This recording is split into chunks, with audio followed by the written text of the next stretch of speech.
All right, Mr. Gwynn, you already know our names, but I'm Jordan. And I'm Sabrina. We did research on the attack of Pearl Harbor. There wasn't much information in our textbook called A History of the United States by Borston and Kelly. However, this is what we learned. Next slide. Mr. Gwynn. So the textbook really didn't give us a lot of information on Pearl Harbor, but what we did learn is that Japan wanted to dominate more of the Far East because they wanted more land and resources for the people of their nation. The United States didn't approve of this, so they placed an embargo on Japan to stop their quickly growing military force. The U.S. froze German and Italian property in the U.S. so that they couldn't help Japan. Because Japan was angry about this, President Roosevelt expected an attack by Japan somewhere in the Atlantic. However, he didn't know where it would be, so he organized troops to send to different nations in the North Atlantic, such as Greenland, to prevent war. Some Japanese people were in Washington during the time of the attack, pretending to talk about peace. This was just a distraction from the 191 war jet planes dropping bombs on a large U.S. naval base in Oahu, Hawaii. Soon after, 170 more Japanese planes followed to continue the attack.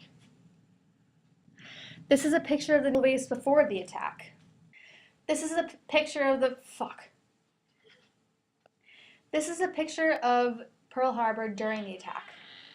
This is a picture of the naval base during the attack. Sorry for the picture being shown so many times. This was because we were trying to cover up the fact that we swore It's okay then. 3 pictures ago. So, sorry. The damage from the attack was immense. 150 U.S. planes were destroyed along with 8 battleships, 80 civilians, and 2,380 servicemen. The 3 websites that we researched Pearl Harbor on were much more informative than the textbook, especially in describing the precursors of the attack. Japan isolated itself from the rest of the world by choice because it was very militaristic and nationalistic. The Japanese invaded and seized control of Manchuria to expand their territory and influence on the world in 1931. The U.S. and many other European countries believe this is wrong and respond with embargoes so that Japan is unable to further increase their military power. Japan believed that it was their right to do whatever they wanted, so the nation withdraws from the League of Nations in 1933 and moved on to attack Nanking. Japan signed the Anti-Comintern Pact against communism with the Nazis in 1936. Soon after, Italy, Germany, and Japan signed a military alliance in 1939. These actions made the U.S. dislike Japan even more, so they sent military supplies to other European nations to fight Japan so that the U.S. could stay out of the war. Hideki Tojo was the Minister of War for Japan. He armed Japanese forces to take over the entirety of the Western Pacific and Southeast Asia, but this was a risky plan because all the nations were owned by different countries who would be mad at Japan. The Japanese knew they wouldn't win a long-term war with the U.S., so a plan was made to ruin a large section of the U.S. Navy at Pearl Harbor in one attack. All the information in the textbook about the number of deaths was correct, but we found much more information online. Alright, so we forgot to put a quote in, but here one is.